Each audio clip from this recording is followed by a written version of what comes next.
হযরতে জিবরাইল আসতেন, হুজুরকে বলতেন, হুজুর আপনি তেলাওয়াত করেন, আমি শুনি, যতটুক নাজিল হয়েছে পড়েন। হুজুর পড়তেন, জিবরাইল শুনতেন, আবার জিবরাইল পড়তেন, হুজুর শুনতেন। এমনি করে করে যে বছর হুজুর ইন্তেকাল করবেন, হুজুরের জীবনের শেষ রমজান মুবারকে কোরআন নাজিল পরিপূর্ণ হয়ে গেছে। হযরতে জিবরাইল বলেন, হুজুর কোরআন তো নাজিল তামাম হয়ে গিয়েছে, এবার আপনি পুরা কোরআন পড়ে আমারে শোনান। হযরতে রাসূল পুরাটা পড়ে 30 পারা পড়ে শোনায় দিলেন, জিবরাইল শুনলেন। এবার জিবরাইল বলেন, হুজুর আমি তেলাওয়াত করতেছি, আপনি শোনেন। হযরতে জিবরাইল 30 পারা পড়লেন, হুজুর শুনলেন। আবার হযরত জিবরাইল বলেন, হুজুর এবার আবার আপনি পড়েন। হুজুর পড়লেন, জিবরাইল শুনলেন, আবার জিবরাইল পড়লেন, হুজুর শুনলেন। তার মানে হলো হুজুর যে বছর ইন্তেকাল করলেন, ওই বছরের রমজান মুবারকে হযরত জিবরাইল 2 বার পড়েছেন, হুজুর শুনেছেন, আর হুজুর 2 বার পড়েছেন, জিবরাইল শুনেছেন, যাতে করে একটা জের জবর, একটা আয়াত, একটা সেমিকোলন যেন বাদ না পড়ে যায়। শাহরু রমাদান আল্লাযী উনজিলা ফীহিল কুরআন, রমজানের পবিত্র মাসে আমি অবতীর্ণ হয়েছি। সুবহানাল্লাহ।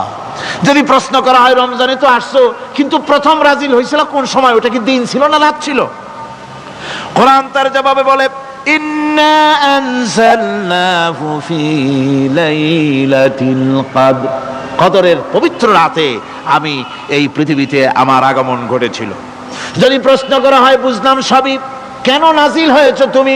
এই পৃথিবীতে তোমার আসার উদ্দেশ্য কি? মূল কাজটা কি? এই প্রশ্ন যদি করা হয়, কোরআনে কারীম তার জবাবে বলে, শোনো কেন এসেছি। লিতুখরিজান নাসা মিনাজ যুলুমাতি ইলান নূর, আমার মিশন হচ্ছে গোটা বিশ্ব মানবতাকে পুঞ্জীভূত জমাট বাঁধা অন্ধকারের ভেতর থেকে টেনে বের করে আলোর সন্ধান দিতে, আলোর দিকে আনার জন্য আমি কোরআন নাজিল হয়েছি। আল্লাহ পাক আমাদের জন্য একটি পবিত্র মাস আমাদেরকে দিচ্ছেন, দান করেছেন, যে মাসটির নাম হচ্ছে রমাদান। রমাদান হচ্ছে রামদুন, রা মিম দত, রম ধাতু থেকে উৎপত্তি, এর অর্থ হচ্ছে জ্বালানো, পুড়িয়ে দেওয়া, ভস্ম করে দেওয়া। রমাদান, রমজান মুবারকে যারা নাকি সিয়াম সাধনা করে, আত্মত্যাগ করে, অর্থাৎ তিতিক্ষা, ত্যাগ এবং তিতিক্ষা করে, রমজান মুবারকে আল্লাহ পাক যেভাবে রোজা চান ওইভাবে যারা রোজা রাখে, তাদের সমস্ত গুনাহ সমূহকে আগুন যেমন আবর্জনাকে জ্বালিয়ে দেয়, রোজা যদি সঠিকভাবে কারো হয় তাহলে তার গুনাহগুলিকে এইভাবে জ্বালিয়ে ভস্ম করে দেয়। সুবহানাল্লাহ ওয়া বিহামদিহি। এই রমাদান আমাদের সামনে। আমি আমার আলোচনার শুরুতে আমি আপনাদের খেদমতে আরজ করতে চাই যে মাসটির মধ্যে আমরা প্রবেশ করতে যাচ্ছি, দুটি জিনিস আমাদের সামনে এখন। একটি হচ্ছে আমরা মাহে রমজানকে ইস্তেকবাল করতে যাচ্ছি, মাহে রমজান আমাদের সামনে। দোয়া করে নেই যে আল্লাহ পাক এই পবিত্র রমজানের সম্মান করার মতো তৌফিক আমাদেরকে দান করো, আর যেভাবে রোজা রাখলে পরে তুমি খুশি হও সেইভাবে আমাদেরকে রোজা রাখার তৌফিক দান করো, বলি আমিন। এটি হচ্ছে সর্বশ্রেষ্ঠ মাস আল্লাহ পাক মুসলমানদের জন্য দান করেছেন। আবারও বলি আলহামদুলিল্লাহ। কোরআন শরীফের মধ্যে আল্লাহ সমস্ত ইবাদতের কথা বলেছেন, কিন্তু ডিটেইলস আলোচনা করেন নাই। হজ করতে হবে, কিন্তু ওকুফে আরাফা করতে হবে, রমিয়ে হেজার করতে হবে, রমিয়ে জেবার করতে হবে, তারপরে 7 বার তাওয়াফ করতে হবে, সাফা মারওয়া সাই করতে হবে। এগুলি কিন্তু কোরআন শরীফে আসে নাই, ডিটেইলস আসে নাই। নামাজ পড়তে হবে, কিন্তু জোহরে কয় রাকাত, আসরে কয় রাকাত, মাগরিবে কয় রাকাত, এই রাকাতগুলি কিভাবে বিন্যস্ত করতে হবে কোরআন শরীফে তা আসে নাই, বর্ণনা করা হয়নি। যাকাত দিতে হবে, কিন্তু কত টাকা হলে কত টাকা দিতে হবে, কত মন ধান হলে কতটুকু দিতে হবে, কত ছাগল হলে, কত গরু হলে, কত পরিমাণ সোনা হলে, কত পরিমাণ দ্রব্য মজুদ থাকলে যাকাত দিতে হবে, এর বিস্তারিত বিবরণ কোরআন শরীফে আসে নাই। চিন্তা হতে পারে যে তাহলে এগুলো আমরা পাইলাম কই? আমরা পেয়েছি কোরআনের ব্যাখ্যা হচ্ছে রাসূল করিম সাল্লাল্লাহু আলাইহি ওয়াসাল্লাম, হুজুর এটাকে আমাদেরকে বলে দিয়েছেন। তিনি সারে ছিলেন, শরীয়ত প্রণেতা ছিলেন। তো সমস্ত ইবাদতকে আল্লাহ পাক সংক্ষেপে সংক্ষেপে তিনি আউটলাইন অথবা গাইডলাইন তিনি দিয়েছেন আল্লাহ পাক। রমজান মুবারক হচ্ছে একমাত্র ইবাদত যে রমজান সম্পর্কে আল্লাহ পাক ডিটেইলস পূর্ণ একটি রুকু আল্লাহ পাক আলোচনা করেছেন। সুবহানাল্লাহ।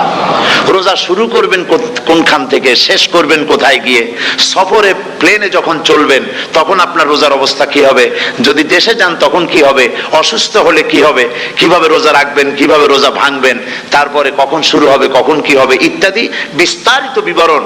রোজার মতো করে এত অন্য কোন ইবাদতের ব্যাপারে আল্লাহ এতটা বলেন নাই যতটা বলেছেন রোজার ব্যাপারে। তাহলে নিশ্চয়ই বুঝতে পারছেন রোজাটা অত্যন্ত গুরুত্বপূর্ণ ইবাদত। সবটাই গুরুত্বপূর্ণ, কিন্তু রোজাটা আল্লাহর কাছে বেশি গুরুত্বপূর্ণ। সুবহানাল্লাহ।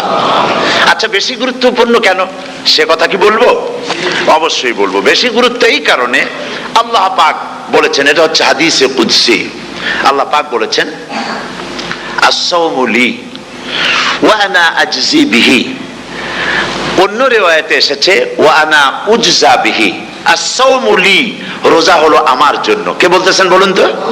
আল্লাহ পাক বলছেন রোজা হচ্ছে আমার জন্য, রোজার পুরস্কার আমি দেব। অন্য বর্ণনায় এসেছে রোজা আমার জন্য আর রোজাদারের পুরস্কার আমি আল্লাহ নিজেই পুরস্কার। সুবহানাল্লাহ, সুবহানাল্লাহ। তাহলে প্রশ্ন আসে, আল্লাহ পাক বলছেন রোজা আমার জন্য, আস-সাওমু লি। আল্লাহ তো এই কথা কোথাও বলেন না আজ-যাকাতুলি, আস-সালাতুলি, আল-হাজ্জুলি। রোজা আমার কি বলে, যাকাত আমার জন্য, হজ আমার জন্য, নামাজ আমার জন্য, এ কথা কিন্তু আল্লাহ বলেন নাই। অবশ্যই আমরা যাকাত হোক, নামাজ হোক, হজ হোক কার জন্য করি? আল্লাহর জন্য করি। রমজানের ব্যাপারে আল্লাহ খাস করেছেন যে আস-সাওমু লি, রোজা আমার জন্য। এই কথাটার অর্থ কি, তাৎপর্য কি, ব্যাখ্যা কি, সিগনিফিকেন্স কি? এর সিগনিফিকেন্স হচ্ছে এই যে প্রত্যেকটা ইবাদতের দুটি ধরন আছে। কয়টা ধরন বলুন তো? দুটি ধরন। একটি ধরন হচ্ছে বাহ্যিক আর একটা হচ্ছে আভ্যন্তরীণ। প্রত্যেকটা ইবাদতের দুটি দিক আছে, একটা মানুষকে দেখানো আর একটা ভেতরের। যেমন নামাজ, একটি লোক নামাজ পড়ে না, কিন্তু এমন একটা সমাবেশের মধ্যে পড়ে গেছে সবাই নামাজ পড়ে। এখন আমি যদি নামাজ না পড়ি তাহলে লোকে বলবে কি? তখন উজু আছে কি না আছে দাঁড়ায় গেল আল্লাহু আকবার। তাহলে দেখা গেল নামাজ আল্লাহর জন্য পড়ে, আবার মানুষের জন্য দেখাবার জন্য করে। যাকাত এটা দেয় মানুষে, তার নিয়তটাকে আল্লাহ পাক ভালো জানেন। কিন্তু কিছু লোক তেমন আছে যাকাতের নামে লুঙ্গি, আমাদের দেশে আছে, এখানে কি করে আমি জানি না, লুঙ্গি শাড়ি কিনে তারপরে বাড়িতে সব জমা করে এরপরে গরিবদের দাওয়াত দেয় এবং সকলকে দেখায় এভাবে লুঙ্গি দিল, শাড়ি দিল, লোকেরা দেখলো যে যাকাত দিল, খুব যাকাত দিয়েছে। কোরবানির ব্যাপারে এভাবে বিরাট একটা গরু কিনলো, কিনে মানুষকে দেখাইলো। চট্টগ্রামে আছে সবচেয়ে বড় দামের গরু একটা কিনে গরুর গলায় মালা একটা পরাইয়া তারপরে শহর ঘুরায়। এখন অবশ্য এটা কমে গেছে আগের থেকে অনেক। মানুষ দেখুক যে অমুকে এই গরুটা কোরবানি করেছে। এটা কি কোরবানির জন্য হলো না মানুষকে দেখাবার জন্য হলো? হজ, টাকা আছে, লোকেরা বলবো কি যে এত টাকার মালিক তাও হজে যায় না, সুতরাং যাই একটু হজ করে আসি। তাহলে হজ করা গেল, আবার মানুষকে দেখাবার জন্য করলো। দুটি জিনিস আছে। কিন্তু একমাত্র রোজা যদি কেউ রাখে মানুষকে দেখাবার জন্য, সকাল থেকে শুরু করে সন্ধ্যা পর্যন্ত না খাইয়া কোনো পাগলও থাকবে না। বলেন আপনারা ঠিক কিনা? সে তো মানুষকে দেখাবার জন্য দাঁত পরিষ্কার করে নিল আর দুপুরে ভাত খাই নিল, বউতেও টের পাইল না। পারবে কিনা? পারবে। টয়লেটে গিয়ে খাই নিল ভালো করে, কোন একটা আড়াল জায়গা নিয়ে খেয়ে গেল, বাচ্চাও দেখলো না, বউতেও দেখলো না, খেয়ে নিল। তাহলে সে তো রোজা রাখলো না। আল্লাহ পাক বলছেন আস-সাওমু লি, রোজা হচ্ছে আমার জন্য। যে রোজা রাখে আমার জন্যই রাখে, মানুষকে দেখাবার জন্য সারাদিন না খাইয়ে থাকার কোনো প্রশ্নই ওঠে না। সুবহানাল্লাহ। সুতরাং রোজা যে রাখলো সে আমার জন্যই রাখলো। ওয়া আনা আজজি বিহি, রোজার পুরস্কার আমি আমার হাত দিয়ে দেব। সুবহানাল্লাহ, আমার হাত দিয়ে দেব। ম্যানেজার যদি বলে এই কাজগুলি করলে পরে বেতন, নির্ধারিত বেতন পাবা, আর এইটা যদি করো তাহলে বেতনটা আমি দেবো আমার হাত দিয়া, তাহলে এমপ্লয় যারা তারা বুঝতেই পারবে যে মালিক যখন নিজেই দেবে তাহলে ম্যানেজারের মতো দেবে না, মালিক মালিকের মতোই বড় করে দেবে। তো আল্লাহ পাক ফেরেশতাদের কাছে এটা রাখেন নাই, সব নেকি তোমরা লেখো গিয়া, আর রোজার সওয়াব আমার হাত দিয়ে আমি দেব। সুবহানাল্লাহ। এরপরে আল্লাহ পাক বলছেন, অন্য রিওয়ায়াতে এসেছে রোজা আমার জন্য আর রোজাদারের পুরস্কার আর কিচ্ছু না, রোজাদারের পুরস্কার আমি আল্লাহ নিজেই পুরস্কার হয়ে যাব। সুবহানাল্লাহ। হাদিস শরীফে এসেছে রোজা রাখলে পরে ক্ষুধার কারণে, খালি পেটে থাকার কারণে টক্সিন জাতীয় এক প্রকারের গ্যাস তৈরি হয় পেটের ভেতরে, স্টমাকের মধ্যে, ফলে মুখে এক রকমের দুর্গন্ধের সৃষ্টি হয়। নবীজি বলেছেন রোজাদারের মুখের থেকে যে গন্ধ বের হয়, আল্লাহ পাকের কাছে রোজাদারের মুখের গন্ধ মিস্ক আম্বারের চাইতে বেশি পবিত্র। আপনার মুখের গন্ধটাও আল্লাহর কাছে পবিত্র। রোজাদারদের জন্য জান্নাতের একটি দরওয়াজা খাস করে রাখা হয়েছে, যার নাম রায়্যান। এই দরওয়াজা রোজাদারদের জন্য, কেবলমাত্র রোজাদারেরা সেখান থেকে প্রবেশ করবে, আর কেউ প্রবেশ করতে পারবে না। এই রোজাদারদের সম্পর্কে আল্লাহ পাক বলেছেন, হাদিস শরীফে এসেছে, বুখারী শরীফের হাদিস, রাসূল করিম সাল্লাল্লাহু আলাইহি ওয়াসাল্লাম বলেছেন, লিসায়েমে ফারহাতান, ফারহাতুন ইনদা ফিতরিহি ওয়া ফারহাতুন ইনদা লিকাই রাব্বিহি। রোজাদারের জন্য দুইটা খুশি। কয়টা খুশি বলুন তো? কে বলছেন? আল্লাহ রাসূল বলছেন রোজাদারের জন্য দুইটা খুশি। লিসাইমে ফারহাতান, দুটি খুশি। ফারহাতুন ইনদা ফিতরিহি, একটা খুশি হচ্ছে ইফতারের সময়। এই ফিতরিহিতে, এই ফিতরিহি দুটি কথা, এই একটি কথার দুটি ব্যাখ্যা হয়। একটা হচ্ছে ইফতারের সময়, ইফতারের কথা বলা হয়েছে, আর ঈদের কথাও এর মধ্যে বলা হয়েছে। ইফতারের সময় হলো একটা খুশি, আর একটা খুশি হচ্ছে ইনদা লিকাই রাব্বিহি, যখন রোজাদারের সঙ্গে আল্লাহ পাক দেখা করবেন তখন হবে আরেকটা খুশি। তার মানে হচ্ছে রোজাদারদের সঙ্গে স্পেশাল আল্লাহ রাব্বুল আলামিন সাক্ষাৎকারের ব্যবস্থা করবেন। সুবহানাল্লাহ। তাহলে দুটি জিনিস হলো, একটা হলো ইফতারের জন্য দুটা, রোজাদারের জন্য দুটা খুশি, একটা হলো ইফতারের সময়, আর একটা হচ্ছে আল্লাহর সঙ্গে যখন দেখা করবে। তো ইফতারের যে খুশিটা, এই খুশি রোজাদার ছাড়া কেউ বুঝবে না। ইফতার সারাদিন রোজা রাখার পর সামনে পেঁয়াজি, বেগুনি, সালাদ, তরমুজ, মিষ্টি, তারপরে আম্বালা সুইট মিটের নানান রকমের মিষ্টি, এরপরে মুড়ি, কত কিছু সব সামনে নিয়ে বসে আছে। দেখছেন অবস্থা? সমস্ত কিছু সামনে বসা, ঘড়ির দিকে তাকানো। আপনি যদি 5 মিনিট আগে খান, ফেরেশতা এসে মুখের উপর থাপ্পড় মারবে, বেটা খাইলি কেন? বলবে কেউ? বলবে না। কোন ফেরেশতা লাঠি নিয়ে দাঁড়ায় আছে? দাঁড়ায় নাই। কিন্তু আপনি খাচ্ছেন না কেন? সুবহানাল্লাহ, সুবহানাল্লাহ বলবেন না? অন্তত 1500 বছর আগে আল্লাহ রাব্বুল আলামিন নির্দেশ করে রেখেছেন, সূর্য সাদা হওয়া থেকে, পূর্ব দিগন্ত সাদা হওয়া থেকে শুরু করে পশ্চিম দিগন্তে যখন কালো রেখা দেখা দেবে, যখন মাগরিব হয়ে যাবে, সূর্যাস্ত যাবে, ততক্ষণ পানাহার আর স্ত্রী সম্ভোগ থেকে বিরত থাকো। 1500 বছর আগের আল্লাহ রাব্বুল আলামিনের এই নোটিশ কিভাবে কার্যকরী হচ্ছে উম্মতের মধ্যে, মুসলমানদের ভেতরে। খাবার সামনে আসে, পিপাসা লেগেছে, এখন তো পিপাসা লাগে না, খুব ঠান্ডার সময়, এখন রোজা রাখতে খুব মজা হবে, তাই না? খুব মজার রোজা। কিন্তু এই রোজা যখন জুন মাস আর জুলাই মাসে আসবে, তখন টের পায় মানুষ রোজা কাকে বলে। প্রচন্ড পিপাসা, সামনে সব খাবার পড়ে আছে, একটা খাবারের দিকে রোজাদারের হাত যায় না, ঘড়ির দিকে তাকায় আর চুপ করে বসে বসে আল্লাহর জিকির করতে থাকে। আল্লাহ কয়, ফেরেশতারা দেখ, এই বান্দা বানাইতে নিষেধ করছিলি। সুবহানাল্লাহ। আল্লাহ খুশি হয়ে যান। রোজাদার অপেক্ষা করতে থাকে, ঠিক যখন কাটায় সময়টা এসে গেছে, তখন আল্লাহর নাম করে খুরমা দিয়ে, পানি দিয়ে ইফতার শুরু করে দিল। আল্লাহ পাক খুশি হয়ে গেলেন। এই যে ইফতার, সারাদিন রোজা রেখে ইফতার করায় যে মজা, রোজা রাখলো না এরকম লোকেরাও কিন্তু ইফতার করে না? পুরান ঢাকায় আছে, ঢাকার তো কয়েকটা এলাকা আছে, পুরান ঢাকার লোকেরা নাকি বলে যে, যারা রোজা রাখে না তারা বলে যে, রোজা না রাখে একরকম পাপ করছি, আর ইফতার না করিয়া কবিরা গুনাহ করবো নাকি, ইফতার তো করাই লাগবে। তো খুব মজা করে ইফতার করে তারা। তো সারাদিন রোজা রেখে পেঁয়াজি, ছোলা, বুট, মুড়ি খাওয়ায় যে মজা, সারাদিন ভাত খাইয়া তারপরে ইফতারের শরীক হওয়া, ছাগলে ঘাস খাইলে যেমন লাগে ওইরকম তার মুখে লাগে, এই মজা পাবে না। রোজাদারের যে মজা লাগে সেই মজা সে পাবে না।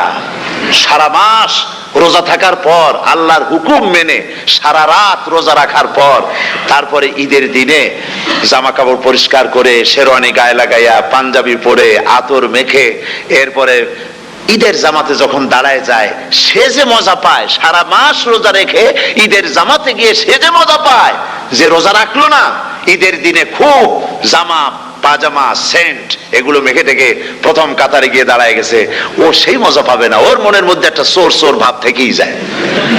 সে মনে মনে ভাবে এই জামাত আমার না, জোর করে আসছি, এইখানে দাঁড়াবার যোগ্যতা আমার নাই।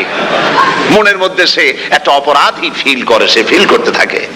সুতরাং রোজাদারের জন্য দুইটা খুশি, একটা হচ্ছে ইফতারের সময়, আর একটা খুশি হবে যখন আল্লাহ তাদেরকে দেখা দেবেন। সুবহানাল্লাহ। এই রোজা আল্লাহ পাক দান করেছেন। আচ্ছা, কি জন্য রোজা আমাদের দিলেন? এই জন্য দিয়েছেন যে একটা মাস পৃথিবীর মুসলমানরা না খেয়ে থাকুক দিনের বেলায়, ওই না খেয়ে থাকার যে খাবারগুলি বাঁচবে এগুলি আল্লাহ অন্য কোন এলাকার মানুষদের খাওয়াবেন নাকি? এই জন্য করেছেন রোজা, এই জন্য করেন নাই। রোজার ফজিলত আল্লাহর নবী বলেছেন, রমজান মুবারকের এত ফজিলত, মানুষ যখন কোন ইবাদত করে আল্লাহ পাক সেই ইবাদতের নেক আমলের সওয়াব 10 থেকে শুরু করে 700 পর্যন্ত বাড়ায় দেন। 10 থেকে শুরু করে 700 বাড়ায় দেন, ইল্লা সাওম, রোজা ছাড়া। নবীজি বলেছেন, রমজান মুবারকে কেউ যদি একটি নফল কাজ আদায় করে, একটি নফল ইবাদত করে, অন্য মাসের একটি ফরজ আদায় করার সওয়াব আল্লাহ পাক নামায়ে আমলে দিয়ে দিবেন। রমজান মুবারকে কেউ যদি একটি ফরজ আদায় করে, অন্য মাসের 70টি ফরজ আদায় করার মতো সওয়াব আমলনামায় আল্লাহ দিয়ে দিবেন। সুবহানাল্লাহ। এই মাস আমাদের সামনে, আল্লাহু আকবার বলি, আল্লাহু আকবার বলি, আলহামদুলিল্লাহ। এই পবিত্র মাস আমাদের সামনে। এই মাসে এত সওয়াব, নফল হয় ফরজের মতো, আর ফরজ হয় 70টা ফরজের মতো। এত সওয়াব কেন হইল? আমরা না খেয়ে থাকি সেই জন্য নাকি? বলতে পারেন কেন হলো? একটি কারণ, শাহরু রমাদান আল্লাযী উনজিলা ফীহিল কুরআন। সুবহানাল্লাহ বলবেন না? এই রমজান মাস হচ্ছে সেই মাস যে মাসে আল্লাহ রাব্বুল আলামিন কোরআনে কারীমকে নাজিল করেছেন। এই মাসের মধ্যে একটি রাত আছে, খায়রুম মিন আলফি শাহর, যে রাতটি 1000 মাসের চাইতে বেশি গুরুত্বপূর্ণ আল্লাহর কাছে। সুবহানাল্লাহ। একটি রাত 1000 মাসের চাইতে গুরুত্বপূর্ণ। 1000 মাস ক্যালকুলেটর দিয়ে হিসাব করলে দেখা যায় যে 1000 মাসে 83 বছর 4 মাস হয়। তাহলে তার অর্থ কি এই যে একটানা 83 বছর 4 মাস ইবাদত করলে যে সওয়াব হবে, এই রাত্রে ইবাদত করলে সেই সওয়াব হবে? হতে পারে, এরকম হতে পারে, কিন্তু ব্যাখ্যাটা কি? ব্যাখ্যাটা হচ্ছে এই, আরবিতে আলফুন শব্দ দিয়ে 1000 বোঝানো হয় না। আরবিতে যখন আলফুন বলা হয় তাহলে বোঝা যায় সংখ্যাধিক্য, বিপুল সংখ্যা, হাজার হাজার, হাজার হাজার, থাউজেন্ডস এন্ড থাউজেন্ডস। এইটাকে বোঝানোর জন্য আরবিতে ব্যবহার করা হয় আলফুন, হাজার হাজার। তাহলে আল্লাহ কি বুঝাতে চাচ্ছেন? আল্লাহ রাব্বুল আলামিন তিনি আয়াত দ্বারা বুঝাতে চান, এর ব্যাখ্যা হচ্ছে এই পৃথিবীর মানবতার কল্যাণের জন্য, এই পৃথিবীর মানুষের ভালাইয়ের জন্য, মঙ্গলের জন্য হাজার হাজার মাস ধরে এই পৃথিবীর মানুষের যে কল্যাণ হয় নাই, এই রমজান মুবারকে একটা রাত আছে যেই রাতে আল্লাহ রাব্বুল আলামিন মানবতার সেই কল্যাণ করেছেন। সেই কল্যাণ কি দিয়ে করেছেন? শাহরু রমাদান আল্লাযী উনজিলা ফীহিল কোরআন, কোরআন নাজিল করে পৃথিবীর মানুষকে সেই কল্যাণ আল্লাহ দিয়েছেন। সুবহানাল্লাহ। বন্ধুগণ, কোরআন, কোরআন কি নিয়ামত আমাদের কাছে! সেই নিয়ামতকে আমরা চিনলাম না, আমরা বুঝতে পারলাম না কত বড় নিয়ামত আল্লাহ আমাদের দান করেছেন। এই কোরআন যেন আপনি শুনতে পারেন, পড়তে পারেন, বুঝতে পারেন, সেই জন্য আল্লাহ রাব্বুল আলামিন শরিয়াত কি সুন্দর ব্যবস্থা করেছে। কোরআন শোনার জন্য রমজান মুবারকে তারাবিহের নামাজের ব্যবস্থা করা হয়েছে। সুবহানাল্লাহ, সুবহানাল্লাহ। যারা সব সময় পড়তে পারেন না, কোরআন তেলাওয়াত জানেন না, অথবা সারা বছরও এক খতম কোরআন শরীফ পড়া হয় না, শরিয়াত কি সুন্দর বিধান করলো যে আপনি যেন 30 পারা কোরআন শরীফ শুনতে পারেন। এই ব্যবস্থা তারাবিহের নামাজের মধ্যে শরিয়াত করে দিয়েছে। আলহামদুলিল্লাহ, আলহামদুলিল্লাহ। যাদের টাকা কড়ি আছে আমি তাদেরকে অনুরোধ করব, যদি পারেন তাহলে মেহেরবানি করে রমজান মুবারকে উমরা পালন করবেন। আমি উমরার নিয়ত করে এসেছি, ঢাকা থেকে উমরার নিয়ত করে এসেছি, আপনাদেরকে দেখে গেলাম, আর আমি এখান থেকে ডাইরেক্ট মদিনা মুনাওয়ারায় চলে যাব ইনশাআল্লাহ। লাইলাতুল কদর পর্যন্ত হারামাইন শরীফাইনে কাটাতে চাই, নিয়ত করেছি। আপনারা দোয়া করুন আল্লাহ যেন কবুল করেন। কি মজা যখন আপনি হারামাইন শরীফাইনে যখন তেলাওয়াত শুনবেন, আপনার কাছে মনে হবে যেন কোরআন শরীফ নাজিল হতেছে। সুবহানাল্লাহ।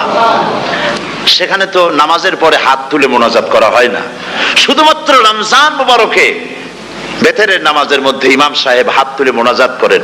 গত বছর রমজান মুবারকের লাইলাতুল কদর আমি ছিলাম, গত কয়েক বছর ধরে আল্লাহ যাওয়ার তৌফিক দিয়েছেন দয়া করে। সেখানে লাইলাতুল কদরে পত্রিকাগুলি লিখেছে 30 লাখের উপরে লোক ছিল মক্কা শরীফের হারাম শরীফে, 30 লাখের উপরে। যখন তেলাওয়াত হচ্ছে, মোনাজাত করতেছেন ইমাম সাহেব কাঁপতেছেন, মোনাজাত করতেছেন, কাঁদতেছেন, আর গোটা হারাম জুড়ে কান্নার রোল পড়ে গিয়েছে। কিভাবে কাঁদতেছেন? সারাদিন মানুষ রোজা রেখে তারপর ইফতার করতে যখন বসে, আমি সেই জান্নাতের কথা কেমনে আপনাদের বুঝাবো? রসগোল্লা কেমন লাগে বক্তৃতা দিয়ে 6 ঘন্টা বক্তৃতা দিয়েও বোঝানো যাবে না। যদি মুখের মধ্যে ঢুকাইতে পারি তাহলে বুঝবেন যে মজাটা কি। এটা তো আমি বুঝাইতে পারবো না কি মজাটা লাগে। সারাদিন রোজা রাখার পর সমস্ত লক্ষ লক্ষ মুসল্লিরা বসে আছে মক্কা শরীফে, কাবা শরীফ সামনে, এখানে বসে আছে। রোজাদারের সামনে আছে জমজমের পানি আর মদিনা মুনাওয়ারার খুরমা। আল্লাহর ঘর সামনে, জান্নাতের থেকে আর কাকে বলে? সুবহানাল্লাহ। আর মসজিদে নববীর ভিতরে মদিনার আকর্ষণ কাশাস আলাদা।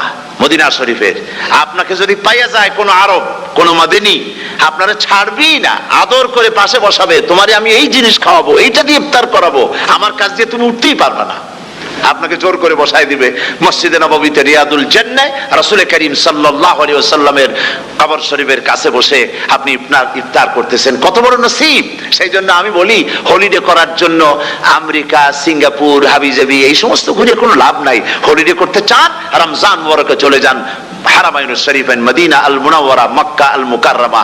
কপাল খুলে যাবে, জিন্দেগীর সমস্ত গুনাহ খাতা আল্লাহ পাক মাফ করে দিবেন। রাসূল করিম সাল্লাল্লাহু আলাইহি ওয়াসাল্লাম বলেছেন, রমজান মুবারকে যে উমরা করলো সেজন্য হজ আদায় করলো। সুবহানাল্লাহ। অন্য রিওয়ায়াতে এসেছে, যে ব্যক্তি রমজান মুবারকে উমরা করলো সেজন্য আমার সাথে হজ আদায় করলো। সুবহানাল্লাহ। তো বলতেছিলাম যে কোরআনে কারীম হচ্ছে একটি বিরাট নিয়ামত। এই নিয়ামত শোনানো হয় রমজান মুবারকে। আমি এবার এসে খুব খুশি হলাম একথা শুনে যে ইস্ট লন্ডন মসজিদ তারা একটা ব্যবস্থা করেছে, সুন্দর একটা রেডিও তারা আবিষ্কার করেছে। না কি করছেন আপনারা? ট্রান্সমিটার তৈরি করেছেন। ওনারা ওখানে রেডিও বিক্রি করেন, আপনারা বহুটা খরচ করেছেন। তারা হাজার হাজার পাউন্ড খরচ করে টাওয়ার বানিয়েছেন এবং একটা ফ্রিকোয়েন্সি তারা নিজেরা নিয়েছেন, আর রেডিওগুলি 125 পাউন্ড করে ওনারা দিচ্ছেন খরচ হিসেবে। এটা যারা নিয়ে যায় ঘরের মধ্যে বসে তারাবিহের তেলাওয়াত তারা শুনতে পাবেন। মহিলারা অনেক সময় আসতে পারেন না, মহিলারা ঘরে বসে শুনতে পারবেন। ওই ইস্ট লন্ডন মসজিদে যত ওয়াজ হবে, তেলাওয়াত হবে, নামাজ হবে, আজান হবে, ওয়াজ হবে, জিকির হবে, সব আপনার ঘরে বসে আপনি শুনতে পারবেন। আল্লাহ রাব্বুল আলামিন এই ইকদামকে, এই পদক্ষেপকে আল্লাহ কবুল করুন, সবাই বলেন আমিন। এবং প্রত্যেকের ঘরে ঘরে এই রেডিও পৌঁছে যাক, আমরা বলি আমিন। আল্লাহ যেন কবুল করেন। আপনি ঘরে বসে মসজিদের সমস্ত প্রোগ্রাম পেতে পারবেন। আর কি সুন্দর, সেখানে যিনি তেলাওয়াত করেন, আজান দেন, আলহামদুলিল্লাহ, তার আজান শুনলে পরে তো মনে হয় যে আমি মক্কা শরীফে চলে গেছি, মদিনায় চলে গেছি। আর তেলাওয়াত কত সুন্দর, আলহামদুলিল্লাহ। আল্লাহ তার প্রতি রহম করুন, আমরা বলি আমিন। সুতরাং বলতেছিলাম যে এই পবিত্র রমজানুল মুবারক, এটি কি, জিনিসটা কি, জিনিসটা বুঝাবার জন্য আমি বলি, যেমন এই ঘড়িটা এটা কেনার পর 2-1 বছর পর এটা ফাস্ট হয় অথবা কি হয়, স্লো হয়ে যায়। তখন এটাকে সারার জন্য আমরা হসপিটালে দেই। হসপিটাল মানে লন্ডন হসপিটাল না, ঘড়িরও হসপিটাল আছে। তো ঘড়ির হসপিটালে দিলাম, ওরা এটাকে দেখে শুনে ওয়াইলিং করে টরে দিল ঠিক মতো। একবার যদি ঠিক করে দিল, আবার আমার 1-2 বছর চললো, আর কোনো ডিস্টার্ব করবে না, ঠিক কিনা? আপনার গাড়ির ইঞ্জিন যদি কোনো রকমের অসুবিধা করে, তাহলে গাড়ির ইঞ্জিনকে ওভারহোলিং করতে হয়, ইঞ্জিন ডাউন দিতে হয়। একবার যদি ইঞ্জিন ডাউন দিলেন, ওভারহোলিং করলেন, তাহলে আপনার এই গাড়ি 5-6 বছরের জন্য আর হাত দিতে হবে না। এই কথাগুলি বুঝতে পারছেন কিনা? সারা জীবন, সারা মাস অন্যায় করার পরে, গুনাহ করার পরে মানুষের অন্তঃকরণে কালিমা লেগে যায়। আল্লাহ রাব্বুল আলামিন রমজান মুবারকের একটা ব্যবস্থা করেছেন। ইঞ্জিন ওভারহোলিং এর মতো, ইঞ্জিন ডাউন দেওয়ার মতো আপনার কালবকে, আপনার আত্মাকে, আপনার বিবেককে, আমার বিবেককে পরিষ্কার করার জন্য রমজান মাস করে দিয়েছেন। রমজান মোবারকের একটি মাসের কোর্স যদি কমপ্লিট করা যায়, তাকওয়া দিয়া যদি ভরে দেওয়া যায়, তাহলে বাকি 11 মাস আরামসে চলবে, কোনো অসুবিধা হবে না। নবীজি বলেছেন রমজান মুবারকে মাস আসার সঙ্গে সঙ্গে আল্লাহ রাব্বুল আলামিন তিনি জান্নাতের সমস্ত দরজাগুলি খুলে দেন, আর জাহান্নামের সব দরজাগুলি আল্লাহ রাব্বুল আলামিন বন্ধ করে দেন। সুবহানাল্লাহ। আর শয়তানকে শৃঙ্খল দিয়ে বেঁধে ফেলা হয়, শিকল দিয়ে শয়তানরা বাঁধা হয়ে যায়। এই হাদিসটা যখনই শোনাই বিভিন্ন জায়গায় লোকেরা বিভিন্ন জায়গায় প্রশ্ন করে, হুজুর কোন তো যে শয়তানরে বাঁধতে হয়, কিন্তু রমজান মাস হতো লোকেরা মদ খায়, মিথ্যা কথা কয়, তাহলে শয়তান বাঁধা থাকলো কেমনে? আমি বলি দেখেন, এরও ব্যাখ্যা আছে। এর ব্যাখ্যা হলো এই, কোন ঘড়ি আছে একবার চাবি দিলে 6 মাস চলে, আর একবার চাবি দিলে 2 বছর চলে, আবার চাবি দিলে লাইফ চলে যায়, এরকমের ঘড়িও আছে। কোন মানুষের শয়তানে এমন চাবি দিছে যে চাবিতে 6 মাস চলে, কোনটায় 10 মাস চলে, কোনটায় বছর চলে।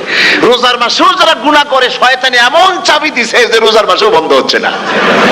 এরা শয়তানের খপ্পরে পড়ে গেছে। আল্লাহ এই চাবি থেকে মুসলমানদেরকে হেফাজত করুন, বলি আমিন। জোরে বলেন আমিন।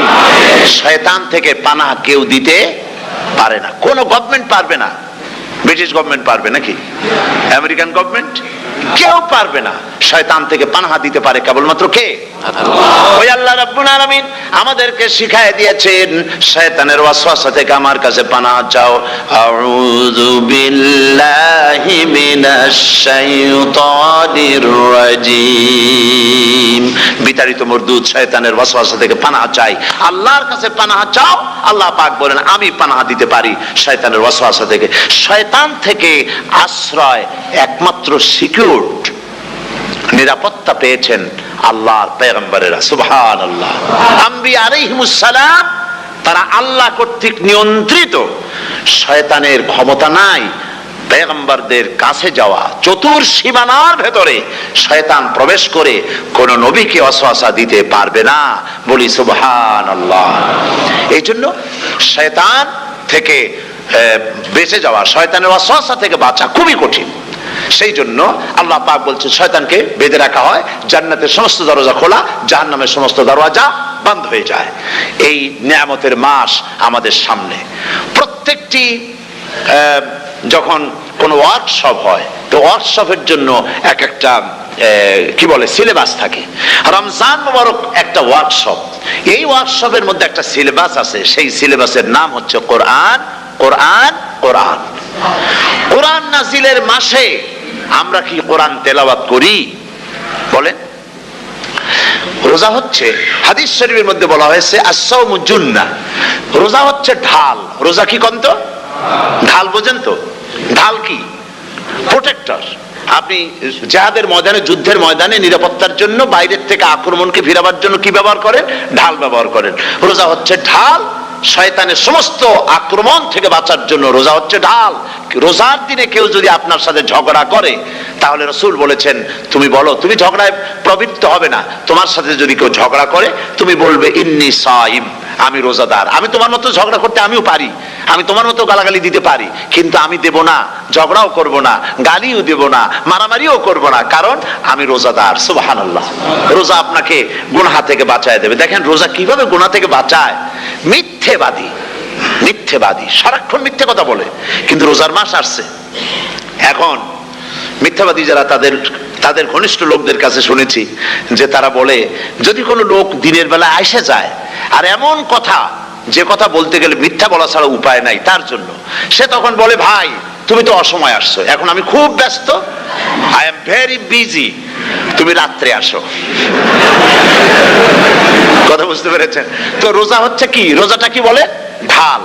কোন মেয়ে লোকের দিকে চোখ পড়লো, আহা আমি তো রোজাদার, চোখকে সাথে সাথে নিচে নামায় ফেললো, গানের আওয়াজ আসলো, আমি তো রোজাদার, সে গানটা শুনলো না। কাজী সমস্ত গুনাহ থেকে বাঁচার জন্য রোজা একটা বিরাট হাতিয়ার। সুবহানাল্লাহ। এই মাসে আল্লাহ রাব্বুল আলামিন এই মাসটা, এই রোজাটা কেন দিয়েছেন? লাআল্লাকুম তাত্তাকুন, ইয়া আইয়ুহাল্লাযীনা আমানু কুতিবা আলাইকুমুস সিয়ামু কামা কুতিবা আলাল্লাযীনা মিন ক্বাবলিকুম লাআল্লাকুম তাত্তাকুন। হে বিশ্বাসীরা, তোমরা যারা ঈমান এনেছো, শোনো, আমি রোজাকে তোমাদের জন্য ফরজ করেছি, যেমন করে ফরজ করেছিলাম তোমাদের পূর্বপুরুষদের উপরে। রোজা শুধু আমাদের উপরে ফরজ হয়েছে তা না, আমাদের আগে যারা যেসব নবীরা আসছিলেন তাদের উপর রোজা কি ছিল? ফরজ ছিল। সুতরাং এই রোজা তোমাদের উপরে ফরজ, এই জন্য লাআল্লাকুম তাত্তাকুন, যাতে করে তোমরা কি হতে পারো? পরেজগার হতে পারো। কি হতে পারো?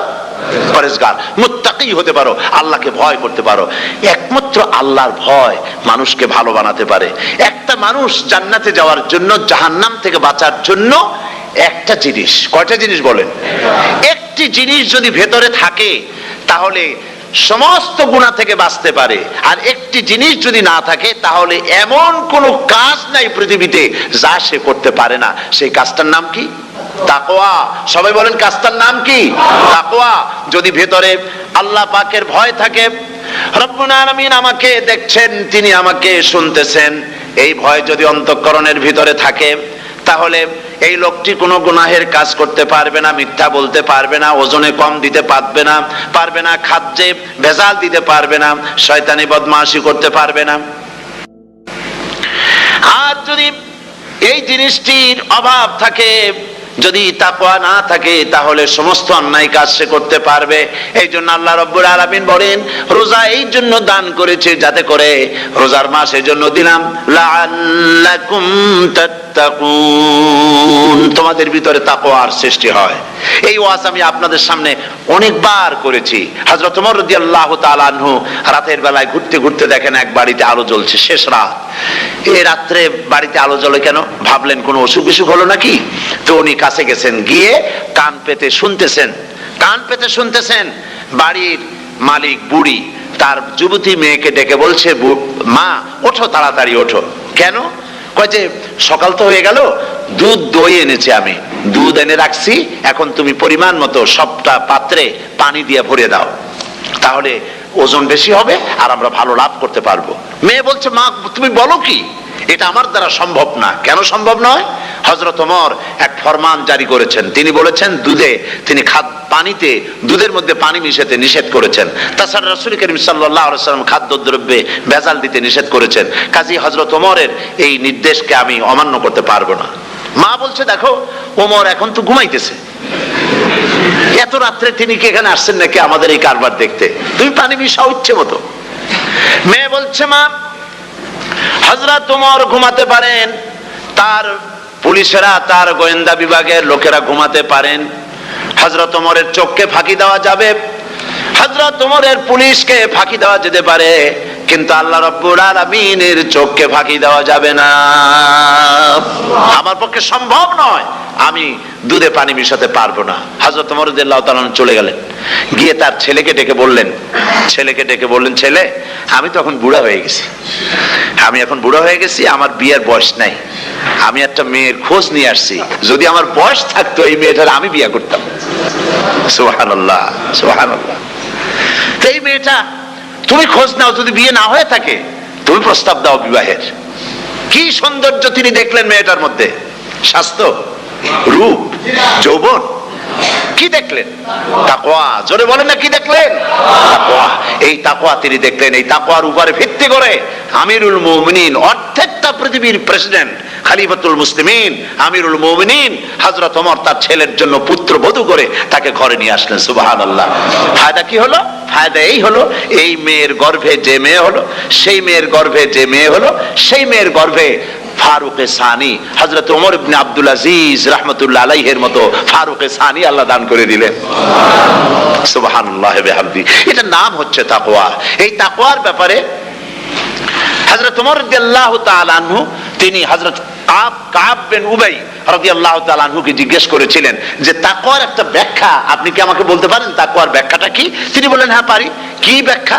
তিনি বললেন যে দেখুন, তাকওয়ার ব্যাখ্যা হচ্ছে এই যে সংকীর্ণ একটি রাস্তা, সরু ন্যারো একটা রোড, এই ন্যারো রোডের দুই দিকে আছে কাঁটাযুক্ত লতা পাতা, এই কাঁটাযুক্ত লতা পাতার মধ্য দিয়ে এই সরু রাস্তা দিয়ে আপনি যখন যাবেন তো কিভাবে যাবেন? হযরত ওমর বললেন আমার জামা কাপড় এইভাবে খুব আটোসাটো করে আমরা যাব, যাতে করে গায়ের চামড়াও না ছেড়ে আমার জামাও যাতে না ছেড়ে যায়। হযরতে কাব বিন উবাই রাদিয়াল্লাহু তাআলা আনহু বলছেন এটার নামই হচ্ছে তাকওয়া। এটার নাম কি? তাকওয়া। এটার নাম হচ্ছে তাকওয়া। দুনিয়ার অসংখ্য পাপের ভেতর থেকে আপনি চলে যাবেন, পাপ যেন আপনাকে স্পর্শ করতে না পারে। এটার নাম তাকওয়া। বাইন মাছ নিশ্চয়ই খেয়েছেন আপনারা, না লন্ডনে পাওয়া যায় না? পাওয়া যায়। এই বাইন মাছ যারা খেয়েছেন আপনারা, আমি জানি না আপনারা জানেন কিনা বাইন মাছ কোথায় থাকে, পানিতে থাকে না কাদায় থাকে? মাশাআল্লাহ, বাইন মাছ থাকে কাদার মধ্যে। কিন্তু এই বাইন মাছ যারা ধরেছে তাদের মুখে শুনেছি আমি যে বাইন মাছ থাকে কাদায়, ওকে যখন ধরে টেনে বের করায় কাদার মধ্য থেকে এক ফোঁটা কাদা ওর গায়ে নাই। এই কলুষিত সমাজ, পাপে ভরপুর, গ্রেট ব্রিটেন, আমেরিকা, পাশ্চাত্য, আমাদের দেশ, সর্বত্র পাপ আর পাপ। এই পাপের মধ্যে বাইন মাছ শুধু খাইয়েন না, ওর কাছ থেকে শিক্ষাও গ্রহণ করেন। ও যেমন কাদার মধ্যে থাকে, কাদা ওর গায়ে লাগে না, আপনিও এই সমাজের মধ্যে আপনি আপনার কাজ চালিয়ে যান, পাপ যেন আপনাকে স্পর্শ না করে। আল্লাহ যেন পাপের থেকে আমাদের বাঁচান। আমরা বলি আমিন, সবাই বলেন আমিন। এটার নাম হচ্ছে তাকওয়া। আর তাকওয়া লম্বা জামায় তাকওয়া হয় না, লম্বা দাড়িতে তাকওয়া হয় না, পাগড়ি একটা বানলেই তাকওয়া হয় না। রাসূলুল্লাহ সাল্লাল্লাহু আলাইহি ওয়াসাল্লাম বলছেন তাকওয়া হা হুনা, হা হুনা, হা হুনা, তিনবার বলেছেন, বুকের দিকে দেখায় বলেছেন তাকওয়া হা হুনা। তাকওয়া হচ্ছে এখানে। এর অর্থ এই নয় যে আমি দাড়িকে আমি ছোট করে দেখছি, জামাকে ছোট করে দেখছি, তা নয়। কিন্তু বলছি যে তাকওয়াটা হচ্ছে অন্তরের ভেতরে। এই অন্তরের ভেতর থেকেই এটার বহির প্রকাশ হতে হবে, আপনার কথায়, আপনার বলায়, আপনার ওঠায়, আপনার বসায়, আপনার চালচলনে, আপনার বিয়ে শাদীতে, আপনার ব্যবসা বাণিজ্যের সর্বত্র তাকওয়ার ছাপ প্রদর্শিত হতে হবে। তাহলেই আমার মধ্যে তাকওয়া এসেছে বলে প্রমাণ হবে। আর এটাই আল্লাহ পাক চান, রমজান মোবারকে তোমাদের মধ্যে তাকওয়া সৃষ্টি হোক। রোজা সম্পর্কে এই কথাগুলি আমি বলে নিলাম। প্রথম 10 দিন শুধু রহমত নাজিল হবে, দ্বিতীয় 10 দিনে আল্লাহ পাক শুধু মাফ করতে থাকবেন, আর তৃতীয় 10 দিনে আল্লাহ পাক জাহান্নাম থেকে মুক্ত করে দিবেন। সুবহানাল্লাহ। রমজানে মক্কা শরীফে, মদিনা শরীফে ছোট্ট একটা বাচ্চাও ঘুমায় না, অন্তত 5-7 বছর, 8-10 বছর বয়স হয়ে গেছে এরকম বাচ্চা সারা রাত্রে 1 সেকেন্ডের মধ্যে ঘুমায় না। সমস্ত লোক জাগে, ফজরের নামাজ পড়তে থেকে ঘুমায়, সব সমানে 2 হাতে নেকি কামাই করে। নেকি কামাইয়ের মৌসুমে বাহার। রমজান হচ্ছে নেকি কামাইয়ের বসন্তকাল। আপনারা যেন খবরদার মিস করবেন না, মিস করবেন না, খবরদার। এই মাসটা পুরাপুরি কাজে লাগাবার জন্য মায়েরা, আমার মায়েরা, বোনেরা, মেহেরবানি করে এই মাসটা কাজে লাগাবেন। গীবত গাইবেন না, রাগারাগি করবেন না, ঝগড়াঝাটি করবেন না, মিথ্যা কথা বলবেন না, তেলাওয়াত, জিকির, আজগার। আর পুরুষেরাও এই জিকির আজগারের মধ্যে, মানুষকে ভালো কাজের আদেশ করার মধ্যে যা আজকে আল্লাহ আমার দিয়ে বলাইলেন, এই কাজগুলি আমি এবং আপনারা সবাই যেন আমল করতে পারি। আল্লাহ তৌফিক দান করুন।